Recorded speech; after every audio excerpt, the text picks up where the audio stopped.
Good evening. Before we speak another word, let us honor the one who speaks in secret. Let us take 2 slow breaths together, and let us be very still. In the first breath, we release the day, its triumphs and its troubles. In the second breath, we acknowledge the presence that is nearer than breathing, closer than hands and feet. Now, quietly, inwardly, we enter the secret place. Not with noise, not with words, but with a listening that says, "Speak, Lord, thy servant heareth." We begin at the end of fear. That is our announcement tonight. We are not here to trim the branches of anxiety or to rearrange the furniture of worry. We are here to name the very place where fear ceases to be. Stillness. Be still and know that I am God. Psalm 46:10. Not as a motto on a wall, not as embroidery on a cushion, not as ornament. This is operational law. Be still and know. Stillness is the condition. Knowing is the fruit. Fear ends where this knowing begins. And this knowing is Christhood realized oneness. Not theory, not belief, not creed. I speak to you out of active experience. Year upon year of watching human fear dissolve before the light that is not mine, but the I that is God appearing as individual being. This is not a philosophy course. We are not here to build a system of thought. We are here to witness the cessation of fear in practical ways. Home, health, supply, safety, by the one method that has never failed when it is actually lived. Realization. Not by might, nor by power, but by my spirit, saith the Lord. Zechariah 4-6. If you are willing to be quiet, if you are willing to listen, if you are willing to let go of the personal sense of life, humanhood, a sense of separation, you will find that fear has no root in you. It has only suggestions, apparitions, empty threats. Its root is the belief that there is you and there is God, too. Tonight we deny that. I and my Father are one, not two.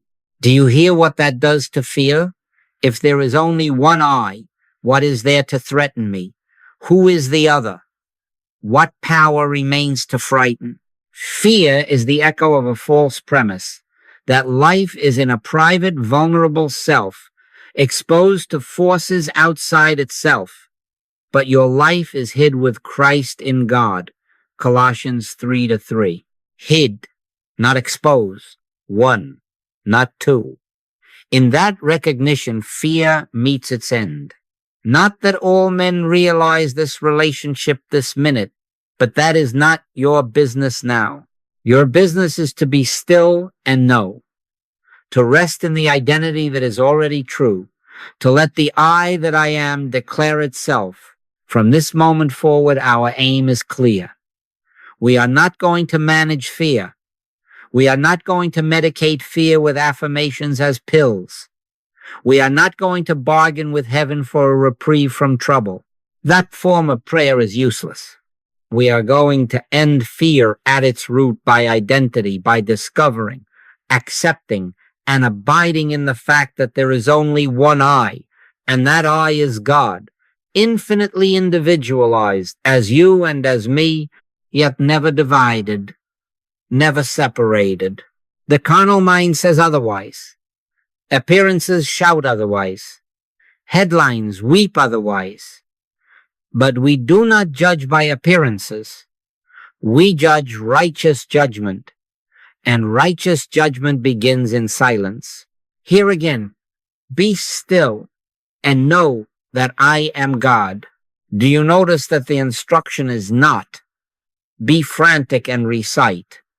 It is not, be anxious and plead. Be still. There must be a place within you, here and now, where the waves stop breaking and the wind falls to a whisper. If you try to understand with the intellect what only the Spirit can reveal, you will carry fear with you to every corner of your life, rearranged perhaps, renamed perhaps, but still yours. If instead you retire for minutes into inner quiet, drop the efforts, drop the reasonings, drop the bargains, and in humble willingness say, Father within, reveal thyself, the answer comes. Sometimes like the softest breath, sometimes like a sudden conviction that requires no argument, sometimes like peace without a reason. Inspiration, when it comes, carries its own authority and with it the end of fear. Let me say this with great emphasis and great gentleness. You have been told that fear is inevitable, a companion of mortality. But immortality is the truth of you, for ye are dead, and your life is hid with Christ in God. Dead to what? Dead to the belief of a self apart from God. Alive to what? Alive to the I that is the life, the bread, the light. Do not try to add God to a frightened self. Let the frightened self be still, and the I that has never been afraid will show forth. Perfect love casteth out fear. 1 John 4:18. Love is not sentiment. Love is the recognition of oneness. Love says, there is only one I. Therefore there is nothing to oppose, nothing to resist, nothing to fear. Even the thing you thought you feared dissolves as you cease to endow it with an opposite power. Now, quietly, let us begin to adopt a new posture toward this subject. We are not going to hunt fears down and name them as if cataloging species. We are going to withdraw the only life fear ever had, our belief in separation. If a shadow on the wall seems menacing, you do not wrestle the shadow. You remove the cause, the false light, the mistaken angle. So with fear, we take away its cause by realizing identity. The cause is the claim that I am an isolated ego, a private mind, a body at risk. The remedy is the simple, profound, operative truth. Only one. I and my Father are one. I in the midst of me is God. Let us be practical. Make this your way this very hour. Before any decision, before any response to alarm, stop, be still. 2 breaths will do to remind you. And in that pause, do not ask for protection. Do not plead. Acknowledge, Father, I know thy presence is here. I relinquish the belief that there is God in me. Reveal thyself as the eye of my being. Then wait. I say to you from experience, if you will take that pause faithfully, consistently, fear will find no ground under your feet. You will discover that you are standing where Christ stands, and where Christ is, there is peace. In the days ahead, we will unfold step by step how this realization functions, how forgiveness clears the instrument, how inspiration becomes direction, how demonstration flows without petition. But tonight we have made the only start that matters. We have named the end of fear and the place where it is found. Stillness filled with knowing. Do not postpone this to a better moment. It is here. It is now. The kingdom of God is within you. Luke 17:21. Within means within. Enter quietly, lovingly. And if a tremor of fear seems to linger, do not fight it. Look through it. Say within yourself, neither do I condemn thee. I stand in the one. The I that I am is God. And rest. We begin where fear ends. In silence. In oneness. In the I am that never trembles. From here, everything to be said will only confirm what already is. God expressed as your very life. Be still. and know. And as you know, you will find that fear, which seemed so loud, was only the noise of a dream from which you have awakened. From here, let us be very simple. Humanhood is a life lived as if there were two. God somewhere and you here. A private mind to guard, a private body to protect, a private supply to accumulate. In humanhood, the day begins with calculations and ends with exhaustion. Locks on the doors, pillows of contingency, lists of pros and cons. In humanhood, we measure our safety by distance from danger and our peace by the absence of threat. In humanhood, every good appears earned or at risk, every love precarious, every breath on loan, and always, under the surface, a quiet ache. Alone, I must secure my life. That ache is the birthplace of fear. Christhood is the annulment of that premise. Christhood is not a religious label, not a badge pinned to a human self. Christhood is God appearing as individual being. It is life realized as one expressing infinitely, never divided, never separate. Hear the Master. I and my Father are one. John 10:30.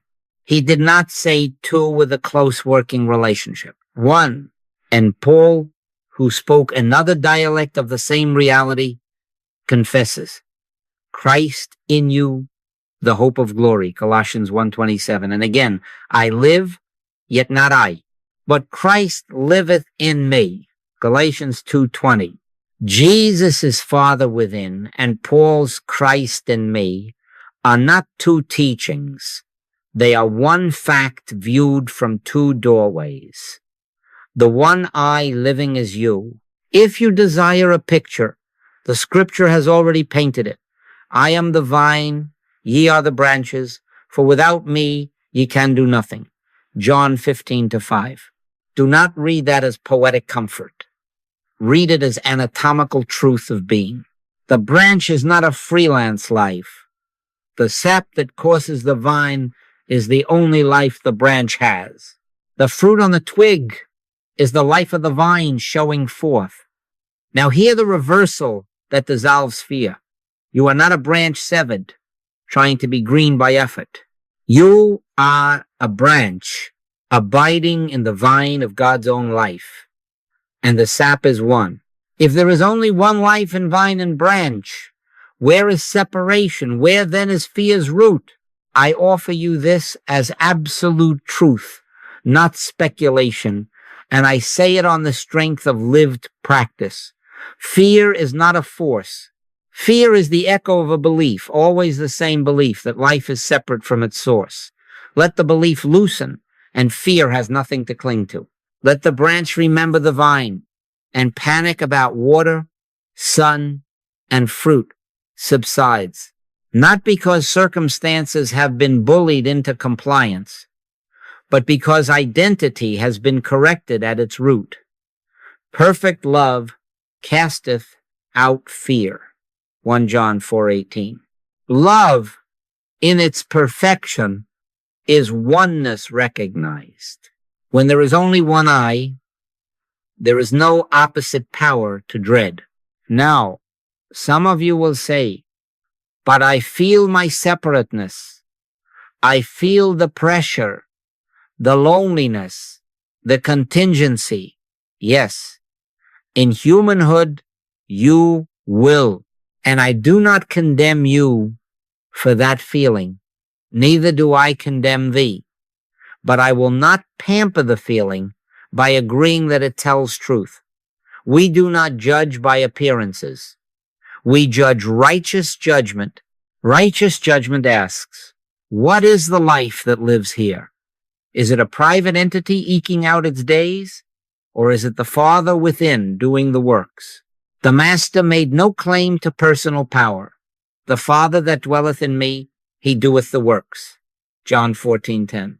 When you bring your thought into agreement with that, when in the secret place you acknowledge, Father within, thou art the eye of me, you have crossed the threshold out of humanhood. The change may be as quiet as a dawn, but it is a change of government. It is the end of fear's rule. Let me show you this with a simple story. A young mother came one afternoon, eyes wide, breath quick, reporting fears for her child, school troubles, health worries, a future that seemed to lean over them both like a cliff. I asked her to sit, to say nothing, to listen with me. We took those 2 breaths. Then I said, silently now, release the belief that you are a separate self responsible for a separate life. Acknowledge the life of this child and my life are the one life of God individualized. The Father within is the life within us. Let us abide in the vine together. In a few minutes, the strain left her face. Nothing had been argued. No outcome had been plotted. Identity had been remembered, and with it, fear's foundation had been removed. In the days that followed, the outer concerns found their places. Teachers changed, health steadied, but hear me, the essential thing had already happened. The branch had ceased to tremble at the wind because it knew its root. Do not confuse this with positive thinking. Do not attempt to graft God onto a frightened self. That will leave you double-minded and therefore unstable. The instruction is not repeat that you are safe until you feel better. The instruction is abide consciously as the branch in the vine. Concede to truth what truth proclaims of itself. Only one I infinitely individualized as you and me, yet never divided. In that abiding, the heart hears what the ears cannot. A still small voice saying, I in the midst of thee am mighty. I am thy life, thy light, thy bread. And fear, which fed on the notion of apartness, falls asleep for lack of food. You ask, how do I know I have shifted from humanhood to Christhood? Not by halo or emotion.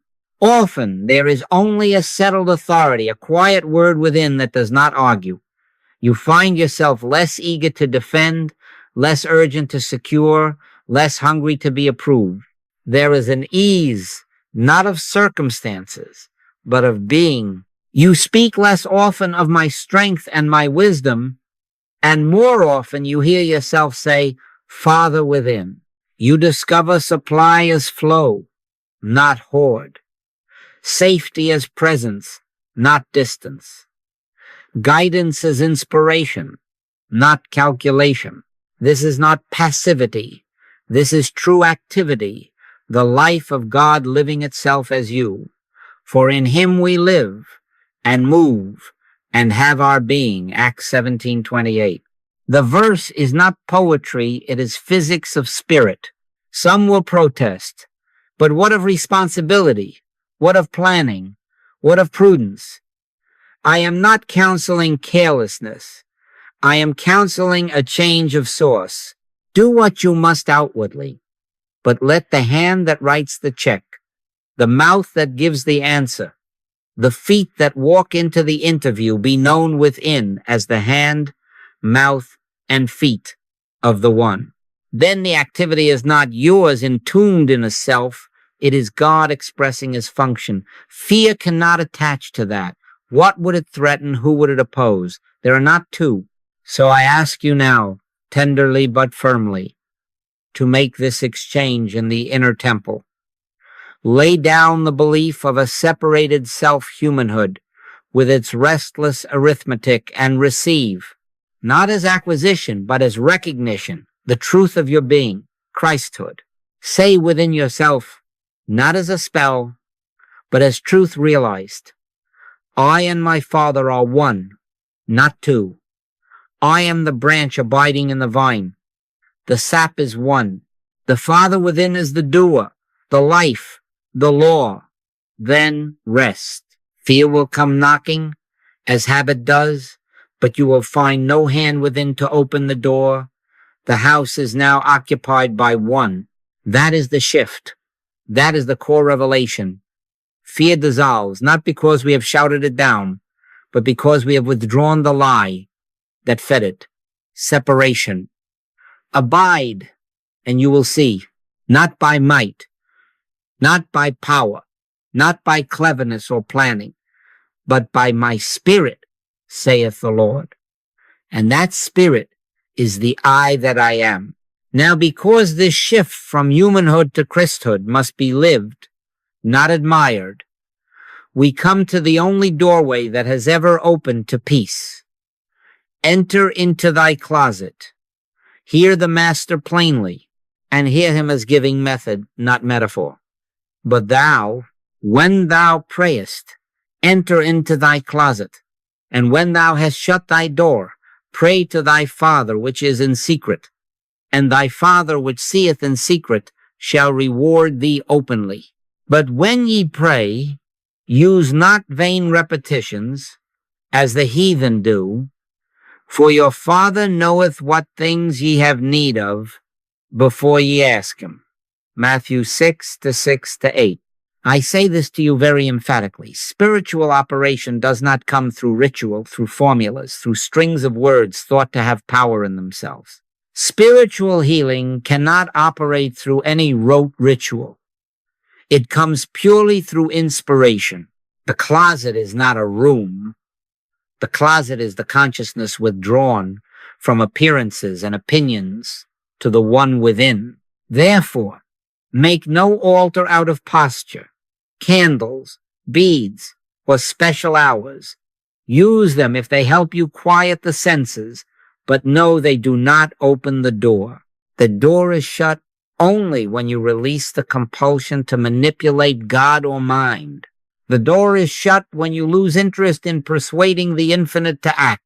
The door is shut when, for a few minutes, you cease being a fixer and consent to be an instrument. Speak, Lord, thy servant heareth. 1 Samuel 3-9. That sentence is worth more than 1,000 petitions. Let us be practical. When fear knocks, whether as a racing thought at 2 a.m. or as an unease in the middle of a meeting, do not treat the fear. Do not arrange affirmations like sandbags against a river. Be still. 2 deliberate breaths, and then inwardly withdraw attention from the scene and from the arguments about the scene. Say, not aloud but in the heart, Father within, I am here. I am listening. I surrender the role of operator. I and my Father are one, not two. Then be quiet. Do not add to that. Do not begin composing reasons why you should be at peace. Let the word come. You ask, what is the word?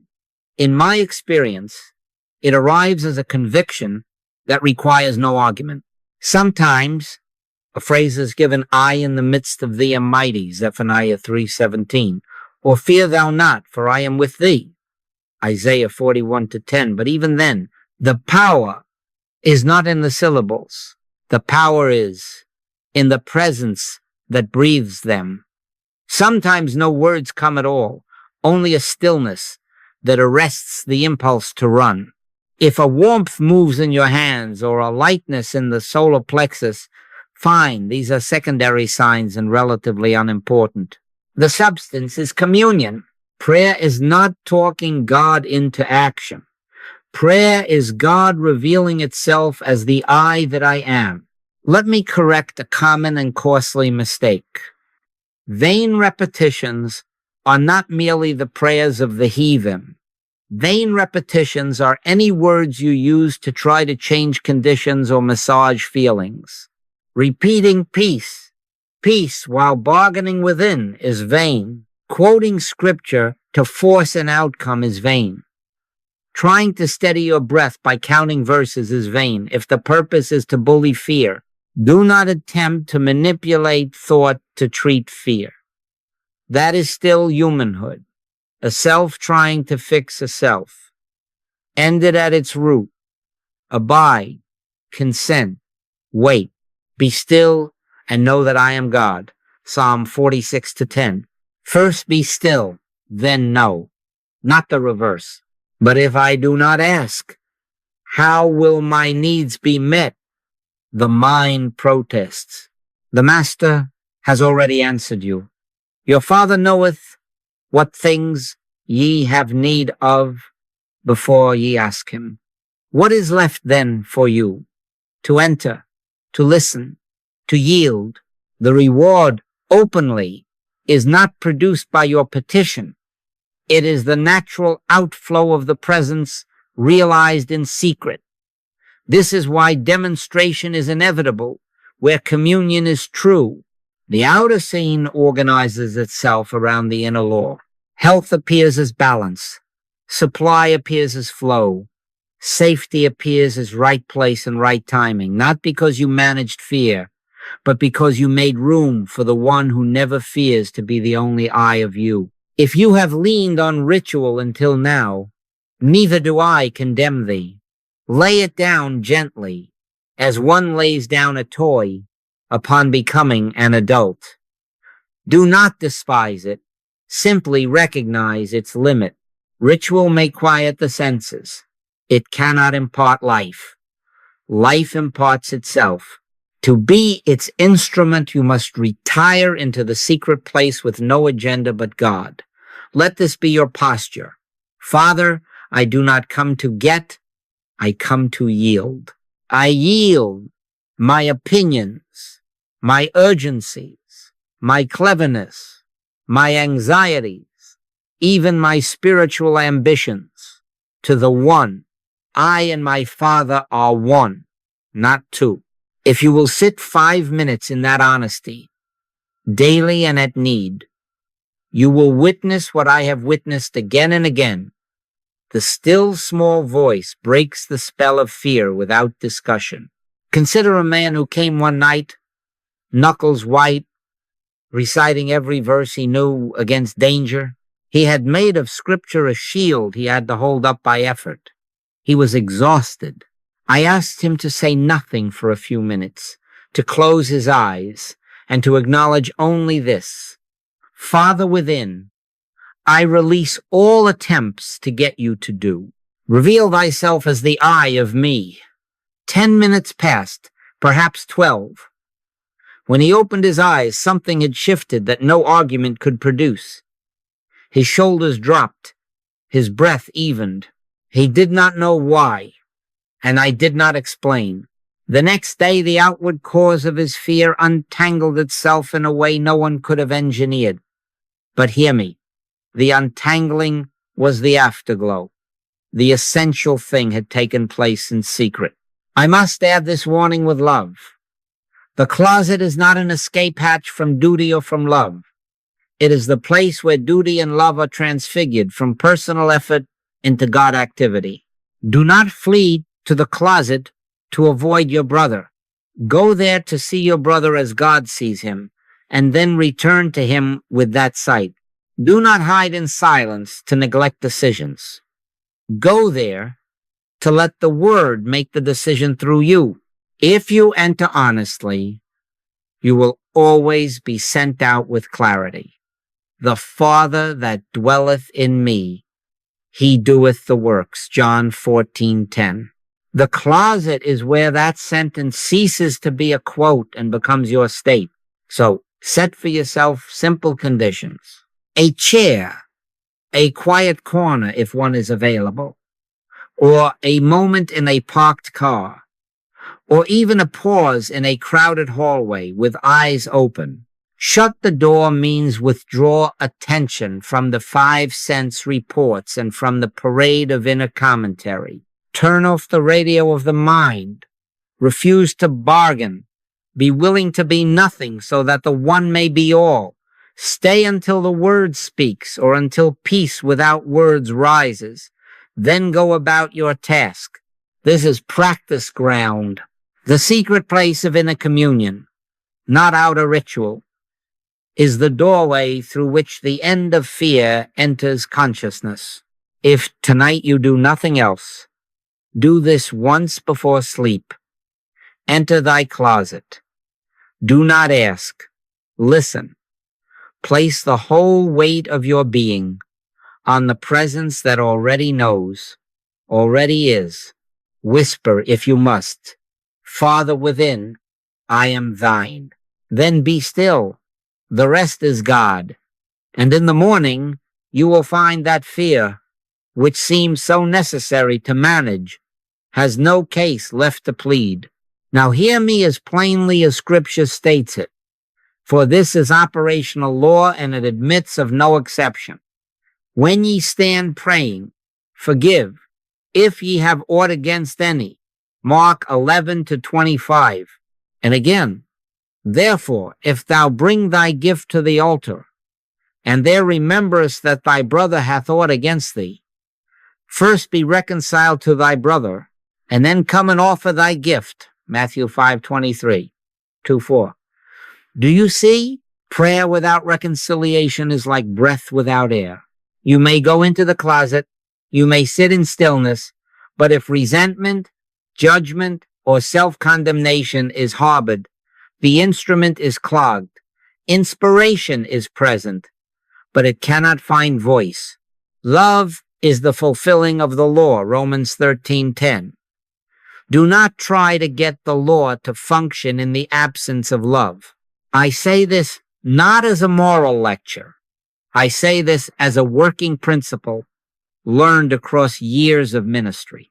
A man or woman comes with fear about body, home, supply, and the fear does not yield, not because God is reluctant, not because the truth is weak, but because within there is a secret court still prosecuting a brother, a parent, an employer, a nation, or the self. That court must be dismissed. Judge not, that ye be not judged, Matthew 7:1, is not a threat from above. It is a description of the mechanics of prayer. What you withhold from another, you withhold from yourself, not because of retaliation, but because consciousness is one. There is only one I. If within the one consciousness you establish a zone of condemnation, you have built a dam across your own stream.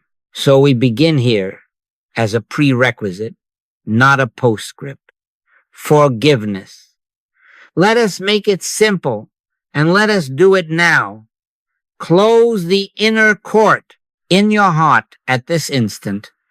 Release every individual from criticism, judgment, blame. Whisper within. Neither do I condemn thee, John 8:11. Name no exceptions. Do not keep a private list of the 2 or 3 who are different. No, let the list be emptied. Release the memory of harsh words, of unpaid debts, of betrayals. Release their names into God. And then this can be more difficult. Release yourself.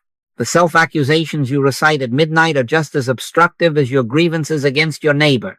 If our heart condemn us, God is greater than our heart. 1 John 3:20. Let that greaterness prevail. You protest. But what of justice? What of accountability? Listen carefully. Forgiveness is not the abolition of right order. Forgiveness is the recognition of true identity. Why callest thou me good? None is good, save one, that is, God.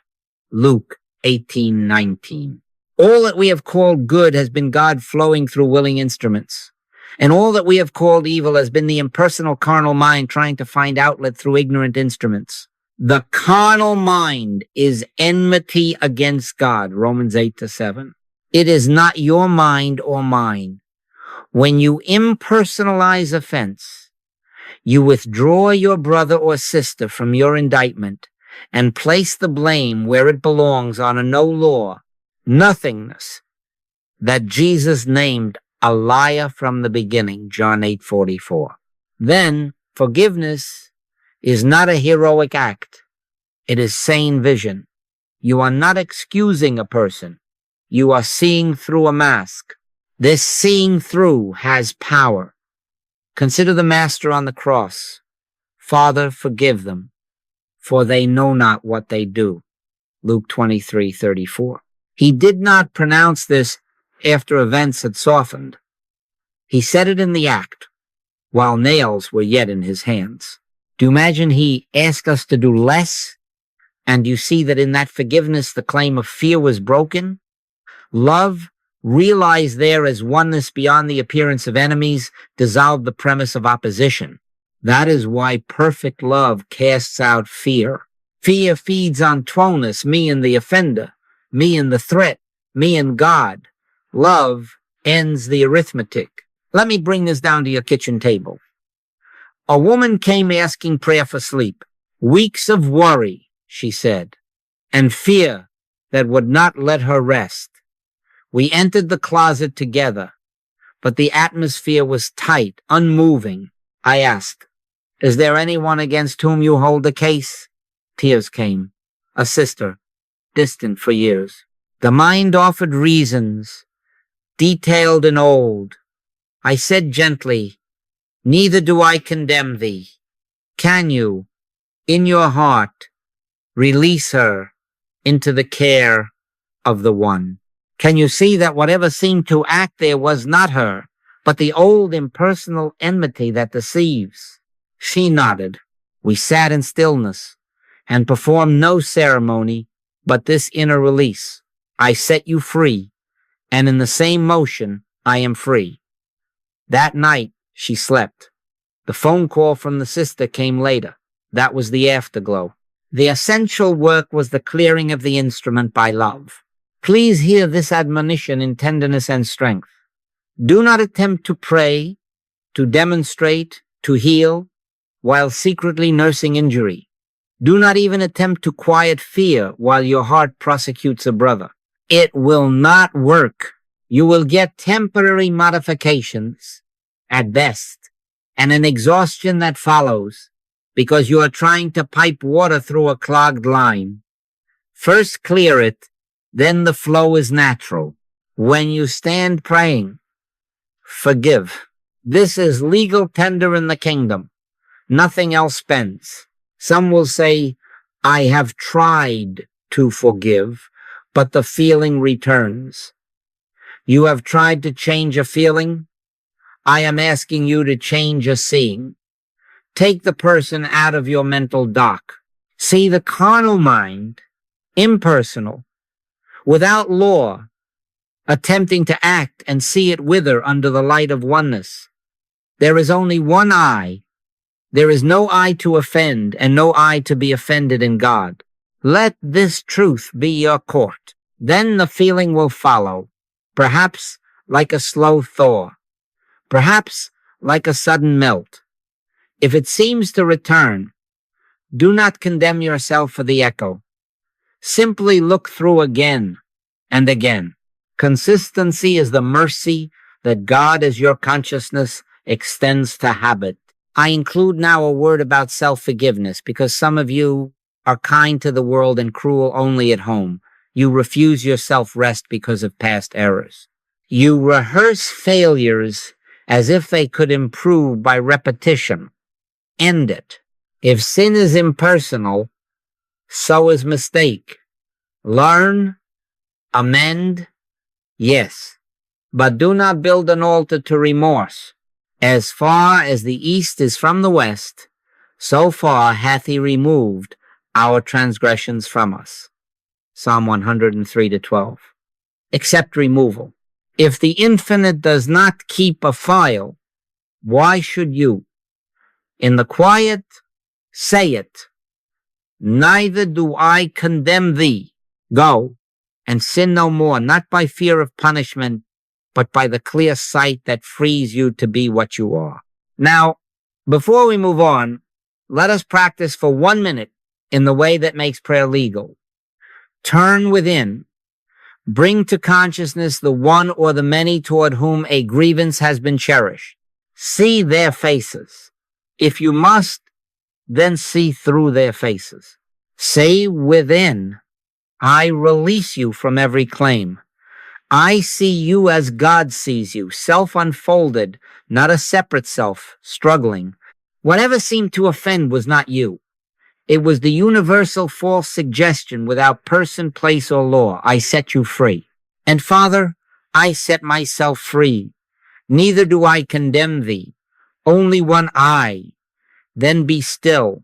Let the peace that rises be the signature of law fulfilled. Love fulfills the law.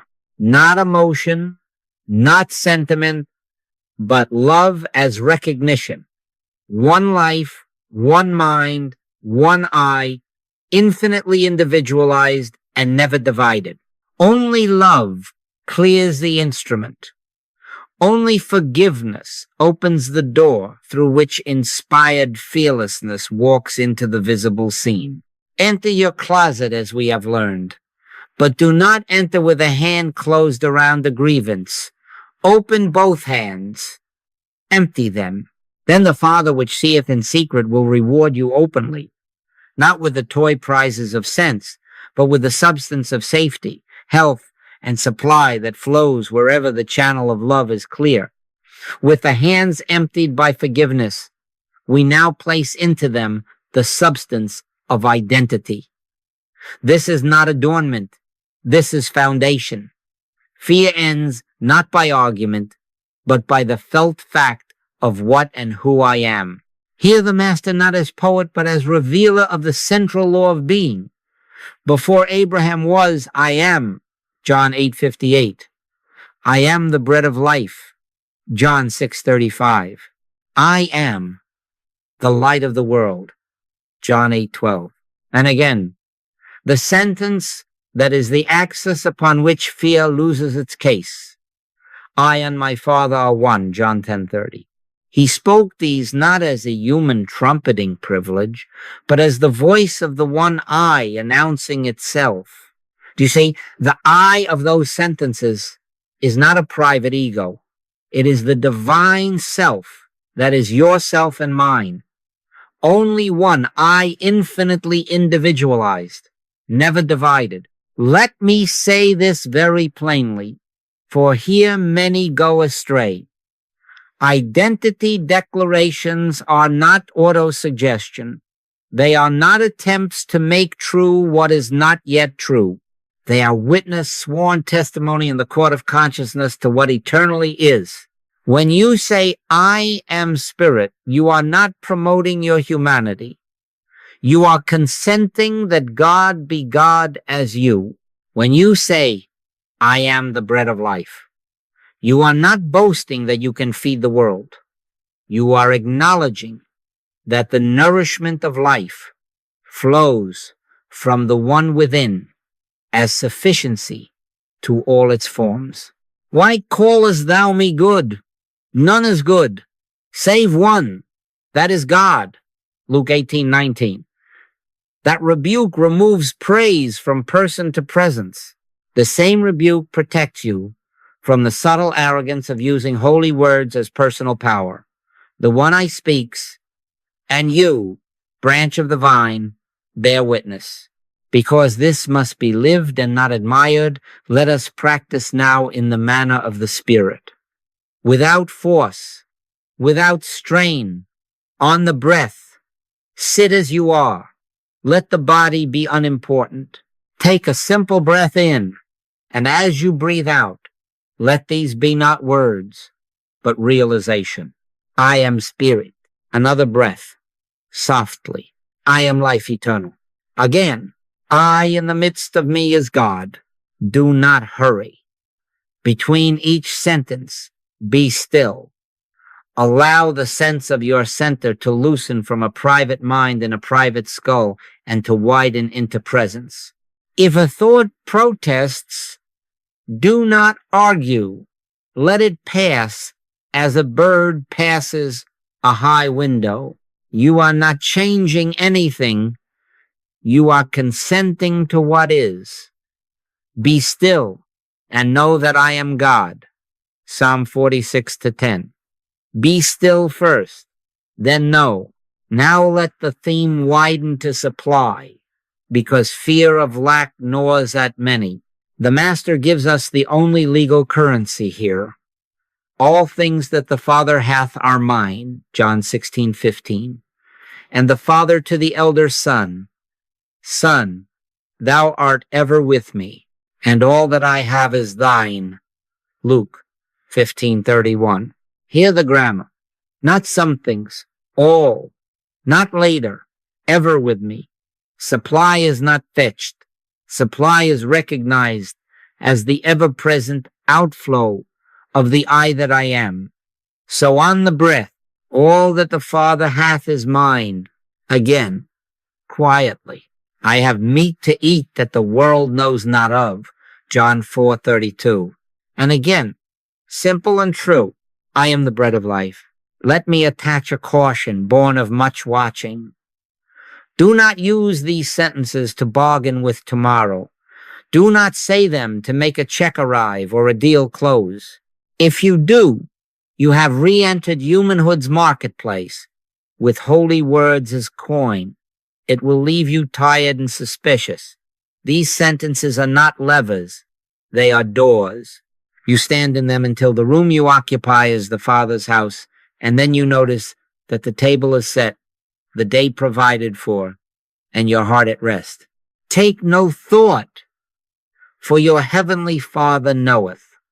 Matthew 6:31, 3:2. Sufficiency, not seeking, dissolves fear of lack. Now to light, for fear is darkness and absence, not a presence. Jesus said with the simplicity of sunrise, I am the light of the world. He that followeth me shall not walk in darkness. John 8:12. Again, the I is not a man. It is the light which lighteth every man that cometh into the world. John 1-9. If there is only one light, and it is the life of you, then fear's shadow cannot hold its outline on the breath. I am the light of the world. Again, the light shineth in darkness, and the darkness comprehended it not. John 1-5. Now, rest a moment. Do not imagine beams or force. Simply admit that where light is, darkness is not. This is not egoic boasting. This is recognition that the light which is God is the life of your individual being, and it renders fear illegible. We return to the root refrain. For this is the medicine, the law, the song of freedom. Only one. I whisper it and mean it. I and my Father are one, not two. Again, only one I, the I that I am. Feel how that sentence removes the premise upon which fear stands. If there are two, fear must patrol the border. If there is one, what border remains?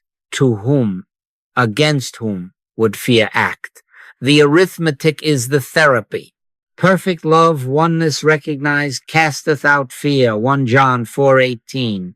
Not because love argues better, but because love ends the twoness that fear feeds upon.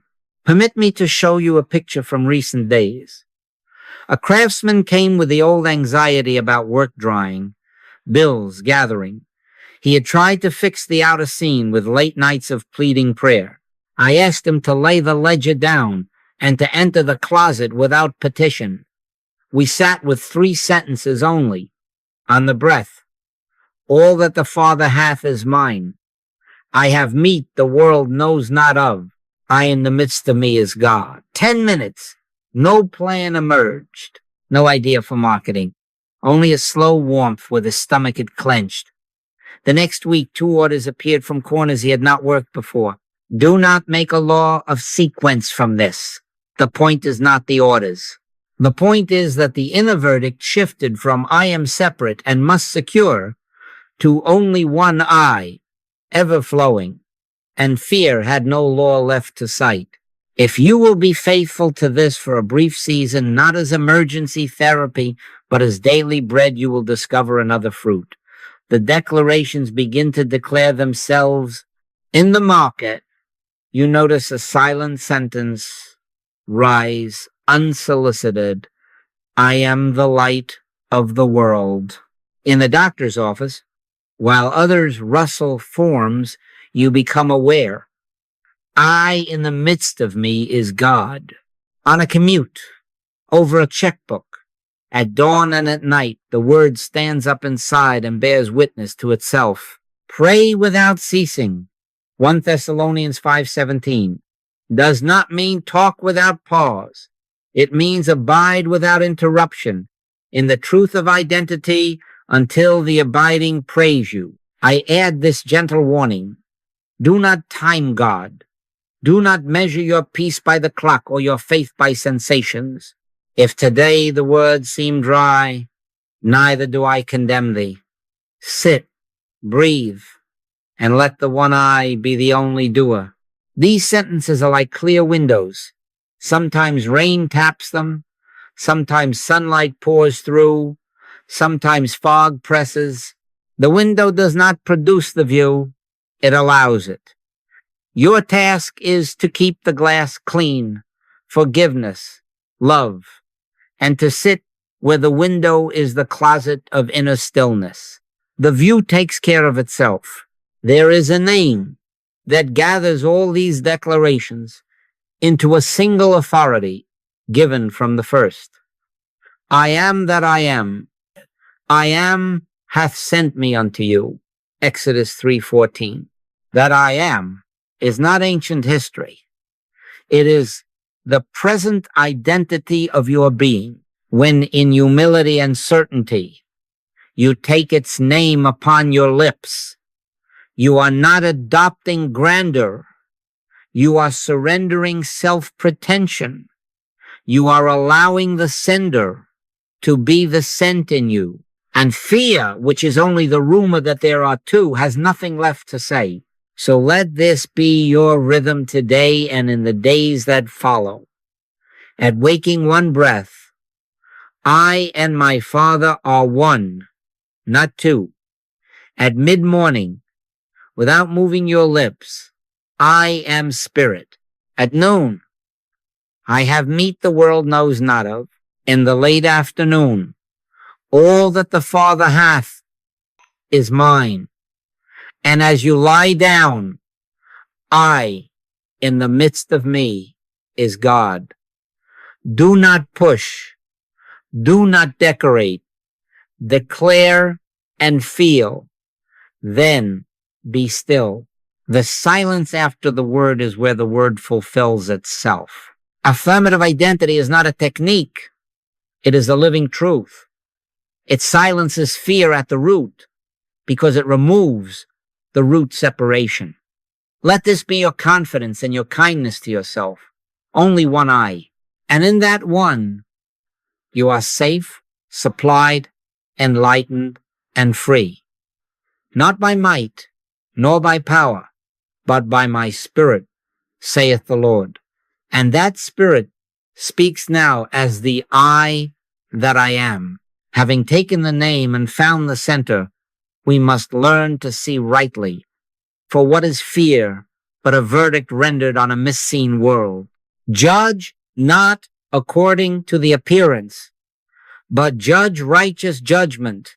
John 7:24. Righteous judgment is not optimism.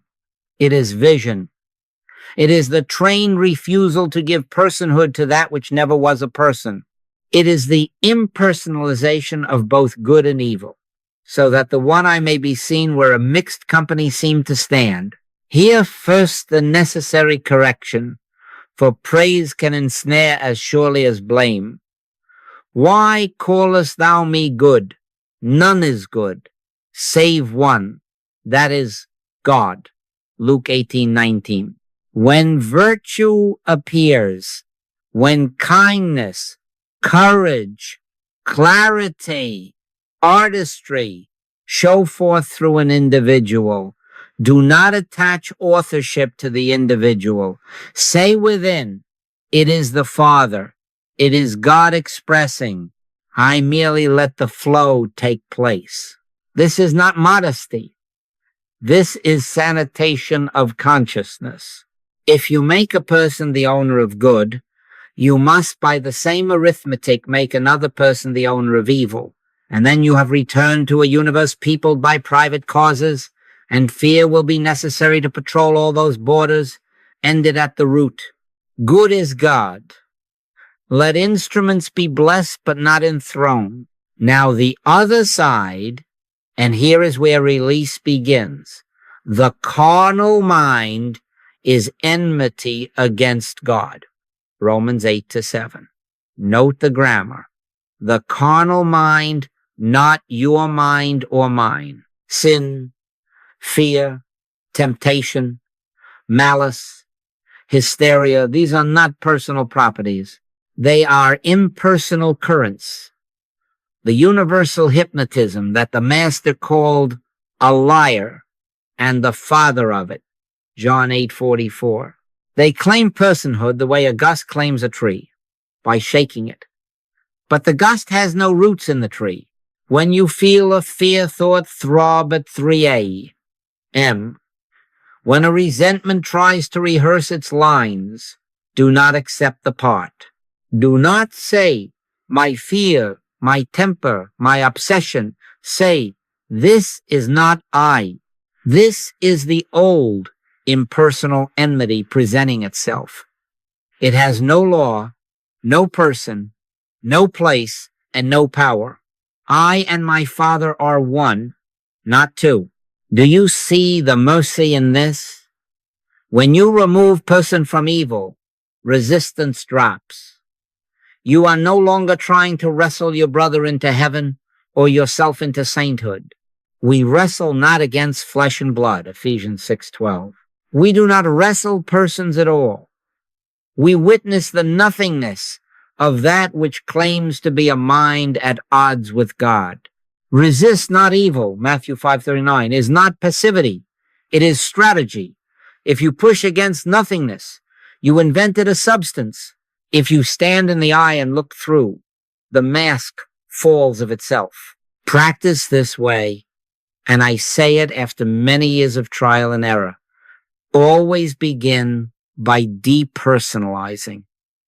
A co-worker's sharp word, not him. The universal anger seeks outlet. You will not be the audience. A nation rattling sabers on your radio, not them. The crowd minds fear, looking for a host. You will not adopt it. A memory that stings, not you. An old recording in the world mind pressing. Play. You refuse to be its speaker. In each case, withdraw the human label.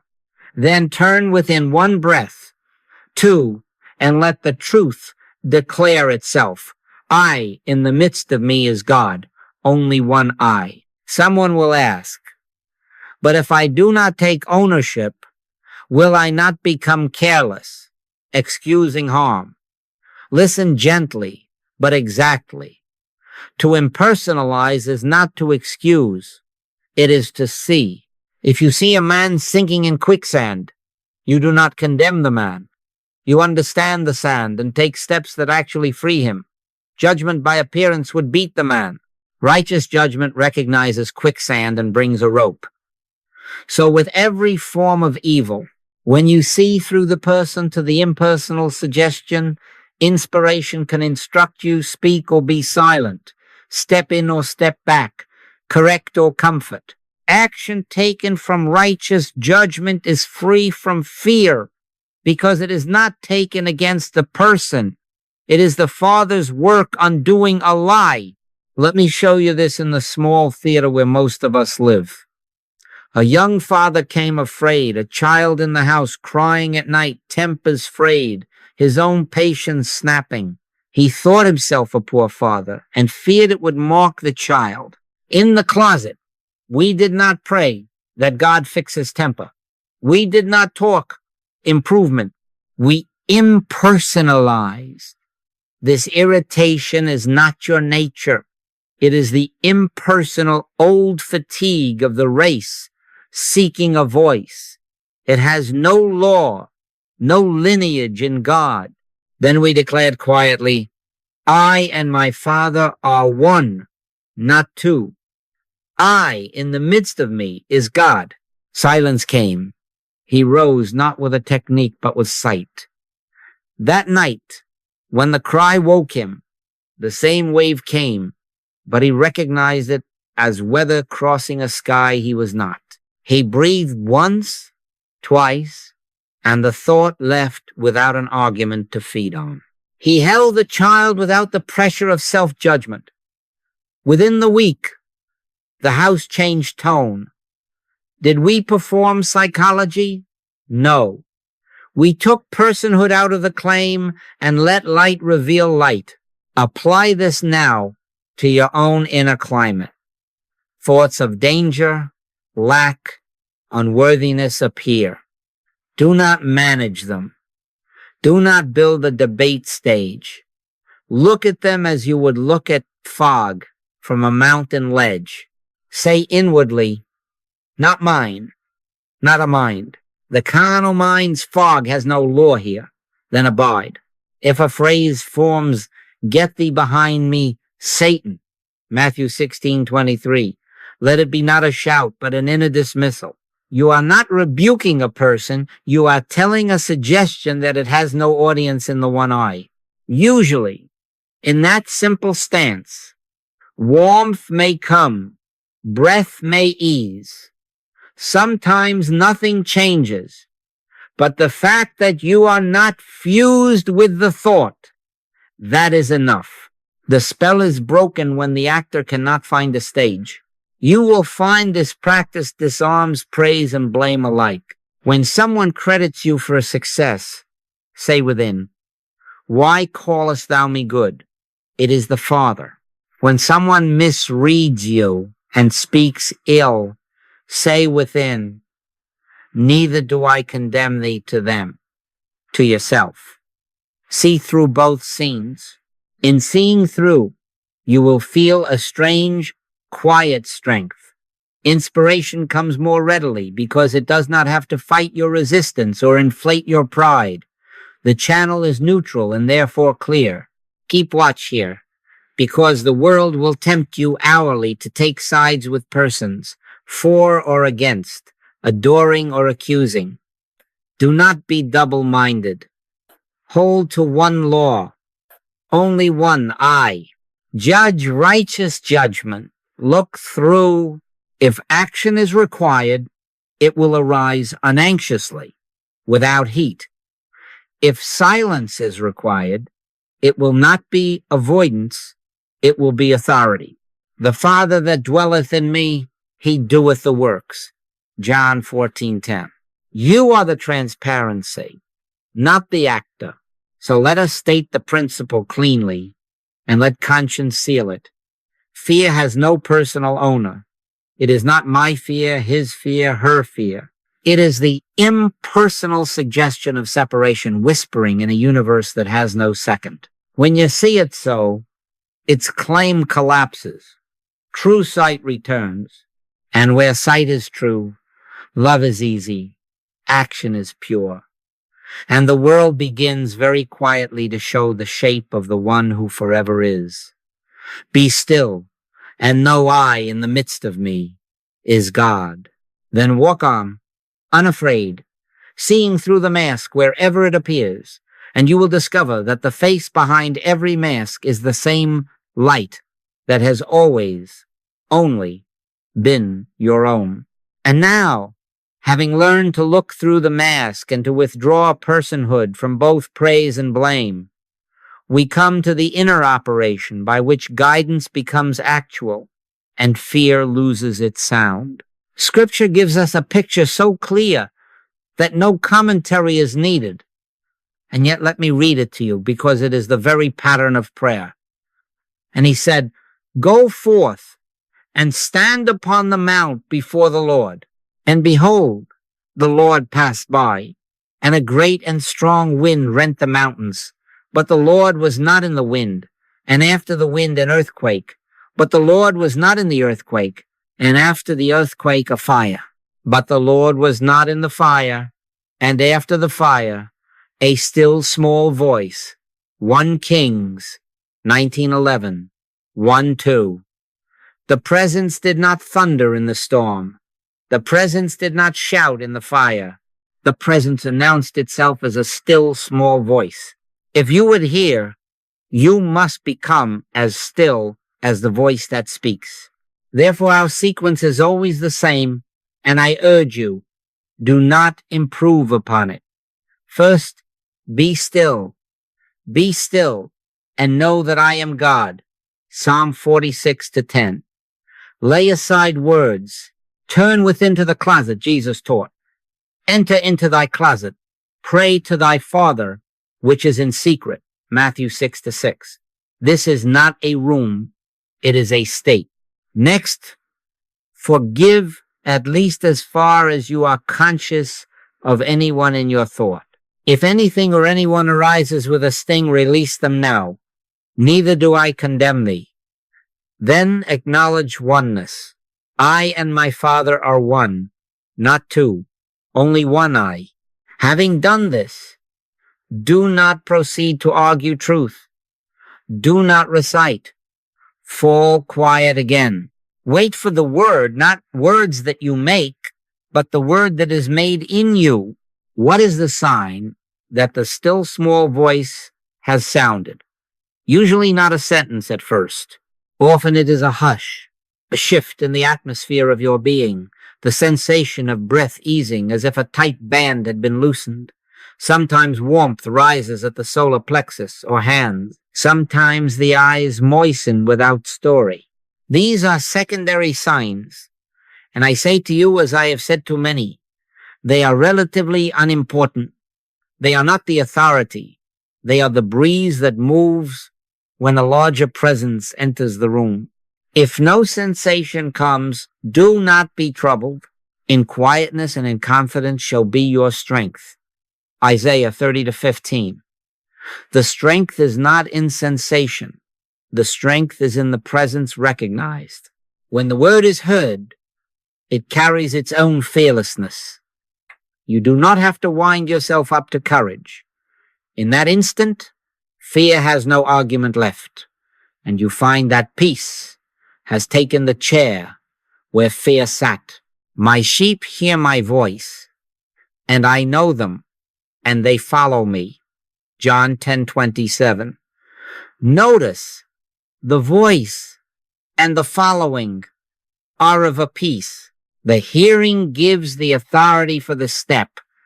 Do not reverse it. Do not decide first and then try to secure divine approval. Wait until the yes that needs no adjectives forms inside. It may be as simple as go. It may be as quiet as not now.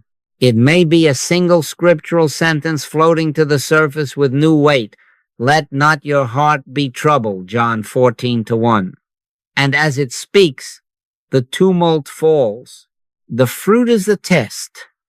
The peace of God, which passeth all understanding, shall keep your hearts and minds.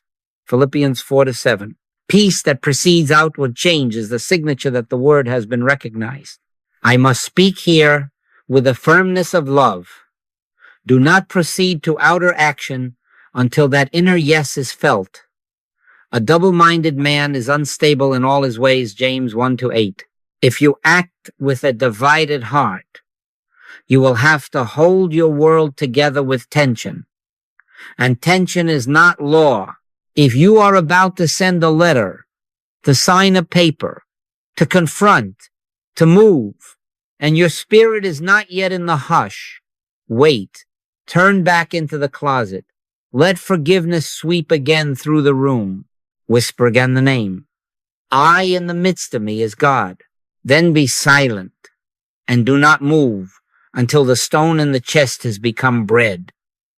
The Father that dwelleth in me, he doeth the works. John 14:10. When the Father moves, you will not have to push. Let me show you the mechanics in a homely scene. A mother telephone. Urgency in her voice, a school matter involving her child, and a sharp misunderstanding with a teacher. She was ready to drive at once to the office, to set right what seemed wrong. We entered the closet together by telephone. I asked her to say within, neither do I condemn thee, to the teacher, to herself. Then to acknowledge, only one I, We were quiet for perhaps a minute, nothing. Then she whispered, "Something just dropped." That was the wordless word. No strategy appeared, only calm. She did not drive that hour. An hour later, a call came from the teacher with a softened tone and facts reordered. If the call had not come, she would have gone in the afternoon with the same calm. The point is not the sequence of events.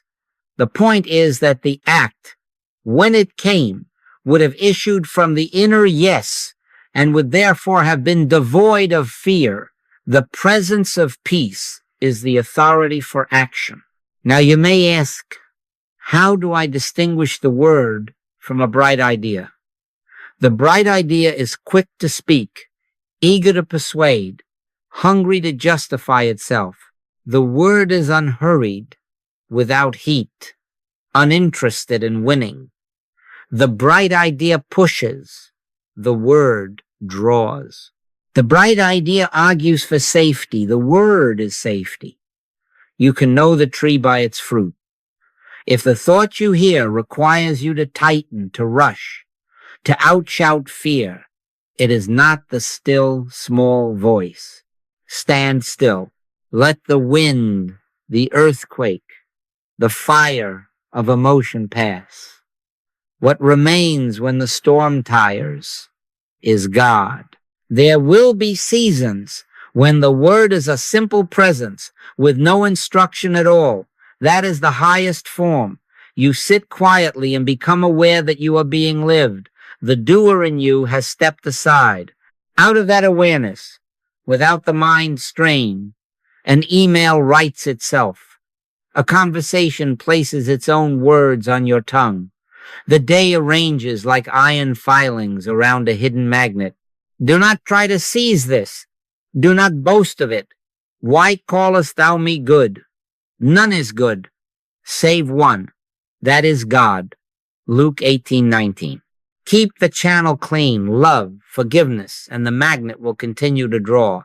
If you come to the closet and nothing seems to happen, do not appoint yourself judge and executioner. Sit, forgive, acknowledge oneness, and be silent. Do this in 5 minutes if that is what you have, in an hour if grace gives you leisure. Repeat tomorrow. Pray without ceasing, 1 Thessalonians 5:17, does not mean you talk endlessly. It means your consent is continuous. There will be days when a single breath, Father, will suffice to restore the hush, and there will be days when you must wait through the passing of many winds. Neither do I condemn thee. Consistency is more valuable than intensity. Remember always what voice you are listening for. It is not a second power advising a first. It is not a remote deity sending instructions across a gap. It is the eye of your own being, the Christ of you, speaking from within, its own temple. Peace I leave with you. My peace I give unto you, John 14:27. Not a loan of peace, a gift of the very peace that is God's own. When that peace rises, fear folds its tent and moves on, because it cannot pitch where oneness is consciously realized. So make this your working order. Stillness, forgiveness, acknowledgement of oneness, silence. Receive the word however it comes or does not come, and do not move outward until the inner yes has put its seal. When you live by this, you will discover that inspiration whispers, and when heard, it carries its own fearlessness. It becomes the only authority for action you will ever need. And then, very quietly, you will find that the life you live is no longer your own planning, but not I, but Christ liveth in me, Galatians 2:20. And wherever that life moves, fear ends without argument. Demonstration, then, is not something we wring from the invisible by persistent asking. Demonstration is the natural outflow of realized identity. Seek ye first the kingdom of God and his righteousness, and all these things shall be added unto you. Matthew 6:33. The seeking first is not an activity of fear. It is the turning of the heart to the fact of oneness. Once you are established in the inner, yes, health, supply, safety are not prizes. They are the quiet fruit of a life lived from the center. I say this to you very emphatically. Never pray to get God to do anything. The Father is not withholding. Your Father knoweth what things ye have need of before ye ask him. Matthew 6:8. The asking that remains is not petition, it is consent. It is the opening of the window so that what already is can be seen and felt. Consider health first, because the body is where fear often raises its loudest case. Do not pray to change a body. Do not command organs or rebuke tissues as if they had separate volition. Know ye not that your body is the temple of the Holy Ghost, and ye are not your own? 1 Corinthians 6:19.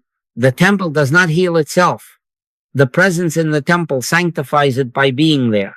When a symptom rises, turn from the picture. Refuse to make the picture your God. Enter the closet. Forgive anyone who appears in your thought, even the self you think has failed your regimen.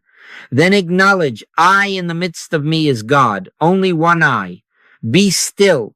Wait. In that hush, the body is re-seen as temple, not mechanism. And a law begins to operate that the human mind does not control. But if the spirit of him that raised up Jesus from the dead dwell in you, he shall also quicken your mortal bodies. Romans 8:11. Quicken, make alive, harmonize, order. A woman sat with me whose back had throbbed for months. She had petitioned hard, listing symptoms like stones she hoped heaven would lift. We changed the posture. No petition. We said together, the life which is God is my individual life. I, in the midst of me, is God. Then silence. After minutes, I asked, what are you aware of? She answered, only that I am being held. That night she slept without waking for the first time in a season. The back did not become a project in her mind. The presence was recognized. The body, being temple, bore witness. Do not make a law of sequences out of this. Sometimes the sign comes at once, sometimes later. The law is the same. Turn from the picture, realize identity, rest, and let the quickening be the Father's work. Supply is no different in principle, though the world trains you otherwise. The carnal mind urges you to acquire, to track, to manage probabilities with a clutched heart. Refuse anxious asking.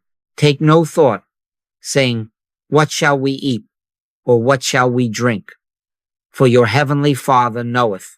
Matthew 6:31, 3:2. The spirit within you is its own sufficiency. Hear the Master. I have meat to eat that ye know not of. John 4:32. That is not poetry. It is law. When fear of lack presses, do not draft plans in panic. Withdraw. Forgive the world of its debts. Acknowledge, all that the Father hath is mine. I have meat to eat the world knows not of. Then sit in the clean air of that knowing. The still small voice will either say, be at peace, or it will lay a simple step on your heart. A phone call without strain, a letter without hustle, a single adjustment that feels as natural as breathing. Even if a step comes, notice it comes from sufficiency, not to get sufficiency. A tradesman, facing a thin month, wished to petition hard.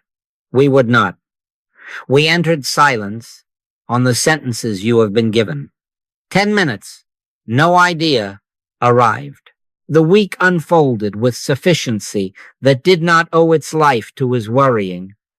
2 prior customers returned. A friend settled an old account, and the rent was met without the metallic taste of fear. I say again, do not build superstition from this. Do not think, if I say the words 3 customers must appear. This is not coin tossing with heaven. This is living in the awareness that the source of your life is in the midst of you and expresses as the necessary form of each day. Sufficiency appears because sufficiency is the nature of the I that I am. And safety, let us speak bluntly. Safety is not the result of better locks or anxious scanning of horizons. Safety is the effect of realized omnipresence. Lo, I am with you always, even unto the end of the world. Matthew 28-20. The I that is always with you is not a second person walking behind you. It is the presence that is you. Where that I is realized, fear has no geography left to occupy. He that dwelleth in the secret place of the Most High shall abide under the shadow of the Almighty. Thou shalt not be afraid for the terror by night. Psalm 91-1-5. Do not pray to ward off threats. Do not build a hedge of words around your house. Enter the dwelling already, secure the inner communion, and abide. Once, traveling on a late road, a sense of dread crept in, a story about danger forming sentences in the dark. I did not scan the ditches or clutch the wheel tighter. I turned within and said very softly, only one I. Where I am, thou art. Where thou art, I am. The hush that followed made the road feel like a quiet hallway. A mile later, I came to a turn with debris strewn across the lane and a patrol car already there, guiding the few of us around. There was no heroism, there was presence. If the debris had not been marked, the same presence would have been the seeing and the step. Safety is not what happens around you. It is what you are abiding in. And the abiding is available now without petition because the I is with you always. Now the method, and please keep it as simple as it is exact. When any picture of discord presents itself, body, pocketbook, street, turn from the picture. Do not judge by appearance. Step into the closet. Forgive anyone who arises in thought. Release them from your court. Acknowledge identity. I and my Father are one, not 2. Only one I. Then fall still and wait. Do not attempt to heal, to supply, to protect. Be still and know that I am God. Psalm 46-10. When the inner assurance comes by peace more than by words, move as guided or do not move at all. This is demonstration without petition. It is letting the Father do the works. And the sign that you have truly let the Father work is this. You are not tense. You are not trying to hold the result in place. The peace of God, which passeth all understanding, shall keep your hearts and minds. Philippians 4-7. Peace keeps. You do not keep peace. Hold fast to the witness posture in every outcome. When good appears, health restored, accounts balanced, a path made straight, say within, why callest thou me good? It is the Father. It is God through me. Do not accept the crown for being a good practitioner. You are an instrument. And when error tempts an old ache, a sudden bill, a rumor at night, do not take the bait of personal ownership. Say within, not I, but the carnal mind making a noise. Get thee behind me, Satan, Matthew 16:23. The suggestion has no person, no law, no place, no power. In that instant, you have impersonalized and the mask begins to fall. Then return to the method. Turn, forgive, acknowledge, wait. You will find as you walk this way that demonstration becomes undramatic. It is not fireworks. It is the quiet unfolding of a day lived from the center. Health is felt as natural ease. Supply as a table that is simply set. Safety as an untheatrical confidence. The hunger to petition diminishes because the need to manage fear diminishes. Perfect love casteth out fear. 1 John 4:18. Perfect love is not an emotion you manufacture. It is the recognition of oneness in which twoness and therefore fear has no support. Live there a little while and see if it is not so. Let me leave you with the sentence that binds all of this into a single command. Seek first, abide, and consent. Do not push. Do not bargain. Do not time God. Turn from the picture. Forgive. Acknowledge the one I. Wait until the still small voice or its peace has taken the chair where fear sat. Then let action be the simple transparency of the Father's work. The Father that dwelleth in me, he doeth the works. John 14:10. And as you let him, you will discover that health, supply, and safety are not emergencies to solve. They are the steady light of the I am, lived without interruption. Abiding is the word now, not a momentary flash, not a crisis prayer, but a life lived from the center as the ordinary order of the day. Abide in me, and I in you. John 15:4. Not visit, abide. Fear requires interruption. It feeds on gaps in remembrance, gaps in love, gaps in silence. Therefore, we close the gaps with a simple rule, and I give it to you out of long practice. Morning and evening, enter the closet. In the morning will I direct my prayer unto thee, and will look up. Psalm 5-3. Evening and morning and at noon will I pray. Psalm 55-17.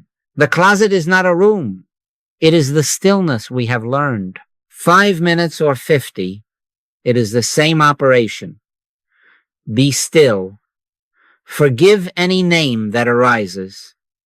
Acknowledge, I and my Father are one, not two. Only one I.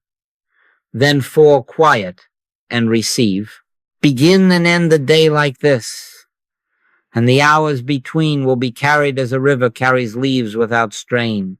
Between those anchorings, adopt the brief pause as your constant companion. Before you open an email, pause. Before you place a call, pause. Before you step into a meeting, pause. 1 breath. 2, and within it, the acknowledgement. In all thy ways acknowledge him, and he shall direct thy paths. Proverbs 3-6. You need not announce it. You need not bow your head in public. Secretly say, only one I. I in the midst of me is God. Pray without ceasing. 1 Thessalonians 5:17 means your consent does not end when the chair of meditation is left. It continues in these quiet acknowledgments before a sentence leaves your mouth, before a signature leaves your hand. Watchfulness is the other half of abiding. Keep thy heart with all diligence, for out of it are the issues of life. Proverbs 4:23. We keep the heart by refusing to judge according to the appearance. John 7:24. Make this your hygiene. Whenever a picture presents itself of a person failing you, of a system unjust, of a body misbehaving, refuse the first verdict, withdraw the personal label, see through. Then instantly forgive. And when ye stand praying, forgive if ye have aught against any. Mark 11-25. Do not store grievances for your evening hour. Do not let the sun go down upon your wrath. Ephesians 4:26. Practice instant forgiveness as you would practice washing your hands before a meal. It is sanitation of consciousness. Whisper within, neither do I condemn thee to them. To yourself and the channel stays clear so that inspiration does not have to fight debris to reach you. Simplicity must characterize this way, or you will lapse into ritualism disguised as spirituality. No special shrine is needed. No special day. The kingdom of God is within you, Luke 17:21. The closet is the seat on the bus when you soften into stillness. It is the kitchen sink when you turn from a sharp replay and say within, only one eye. It is the factory floor when, before speaking, you let the breath lengthen and remember, the Father that dwelleth in me, he doeth the works, John 14:10. We worship in spirit and in truth, John 4:24, not in appointed places, at appointed hours only. If you reserve the holy for a corner, you will have unholy corners. Let the whole house be a temple by the frequency of your small acknowledgments. Here I must speak with the love that warns. Do not use truth to get things. Never put the infinite to work on your finite projects. Seek ye first the kingdom of God and his righteousness, and all these things shall be added. Matthew 6:33. The sequence is law. If you seek first supply, even with holy words, you ask amiss. James 4:3. If you try to bargain, if I do my morning practice, will you fix this? You tempt the Lord thy God. Matthew 4:7. End it now. Let truth use you to reveal itself. Consent to be the transparency through which sufficiency shows as a paycheck, as an idea, as a rest in the night. But never aim the divine at an outcome. Aimed prayer is fear in a collar. Abiding prayer is love, letting God be God. Carry the posture of neither do I condemn thee into the places where life rubs, close family, work, the city. There, abiding is tested and proved. At the breakfast table, when an old habit speaks through a loved one, watch. Not them, the impersonal suggestion seeking a host. Forgive instantly.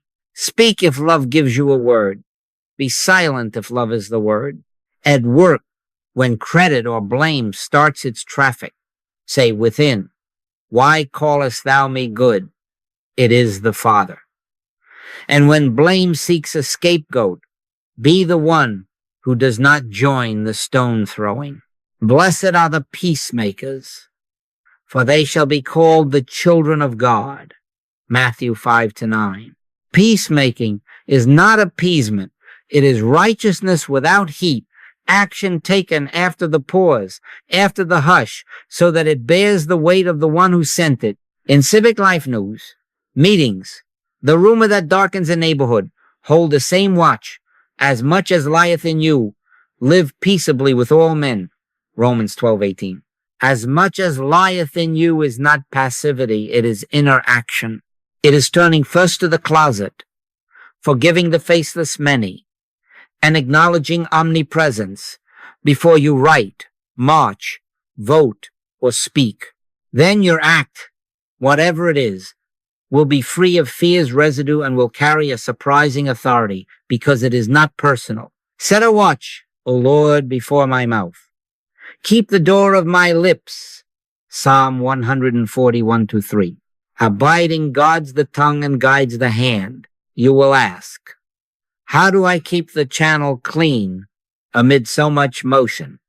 Keep a quiet ledger in your heart, not of wrongs, but of releases. Several times in the day, let there be a sentence that resets the instrument. I set this world free. I release every individual from criticism, judgment, condemnation, love, is the fulfilling of the law, Romans 13:10. Love means forgiveness.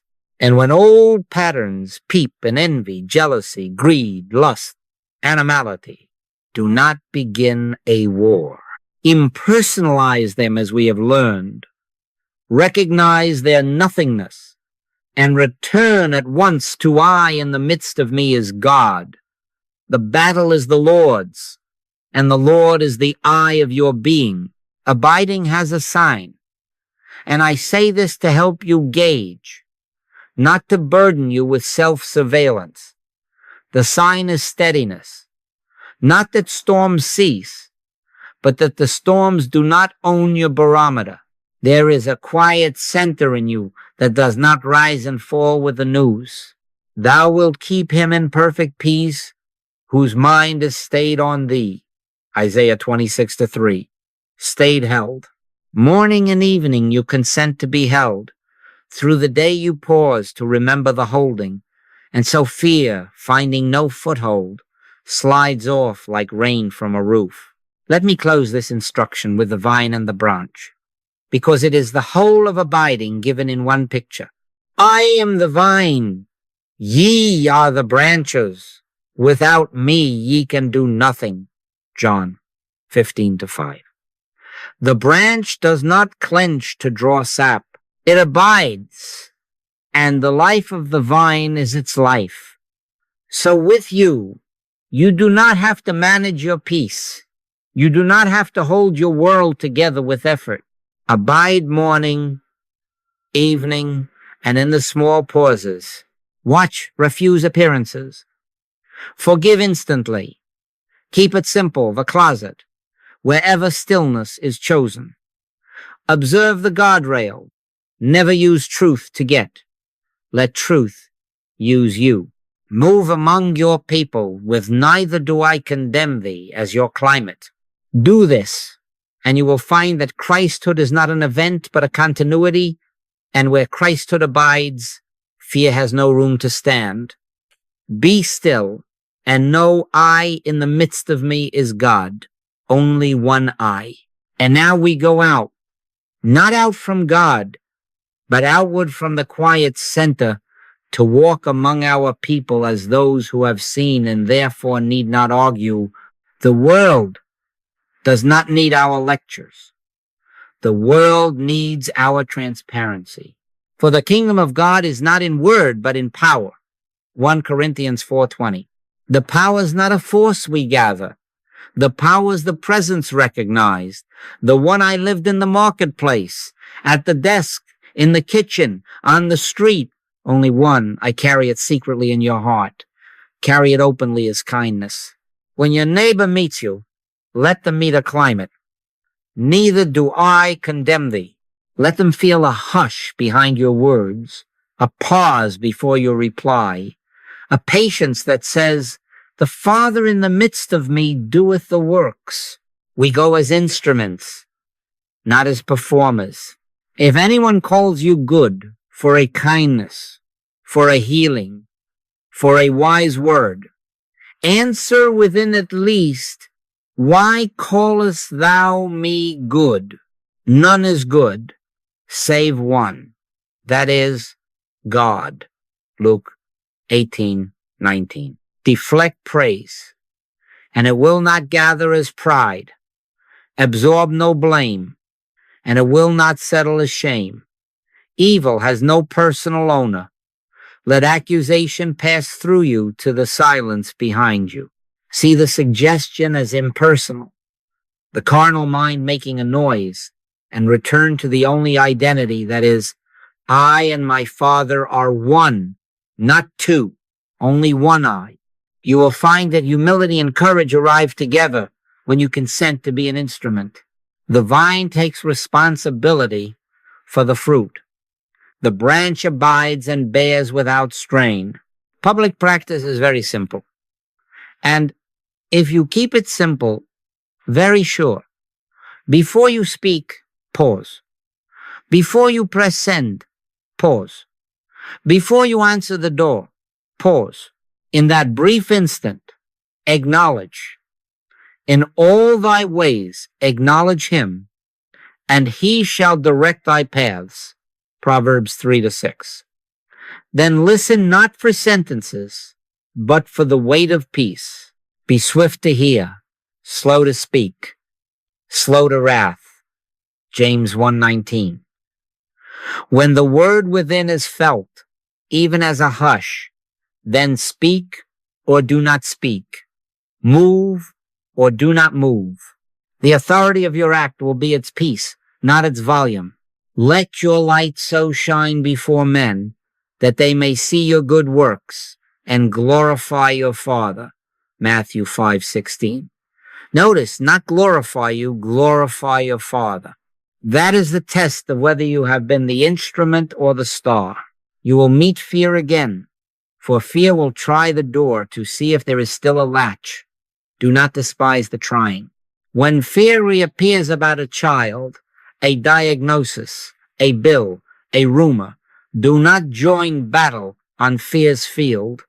Return at once to the closet we have named. Turn from the picture. Forgive everyone who walks into your thought with a shadow on their face. Say within, neither do I condemn thee. To them, to yourself. Acknowledge identity. I in the midst of me is God. Only one I. Then wait for the word. Do not time it. Do not measure your worth by how fast it comes. Yea, though I walk through the valley of the shadow of death, I will fear no evil, for thou art with me. Psalm 23-4. The with me is the within me. When the hush settles, even if no sentence comes, move again into the world. That is resilience. That is how fear ends at the root, not by suppression, but by the presence recognized. Let this become your manner of being in every public place. In the meeting where heat rises, be the one who pauses first. Set a watch, O Lord, before my mouth. Keep the door of my lips. Psalm 141-3. You are not withholding truth. You are letting truth find its own tone. In the queue when impatience stirs the crowd, be the quiet branch. Offer the small kindness a place yielded, an eye that meets another without agenda. In the hospital corridor, do not gather the stories of symptoms.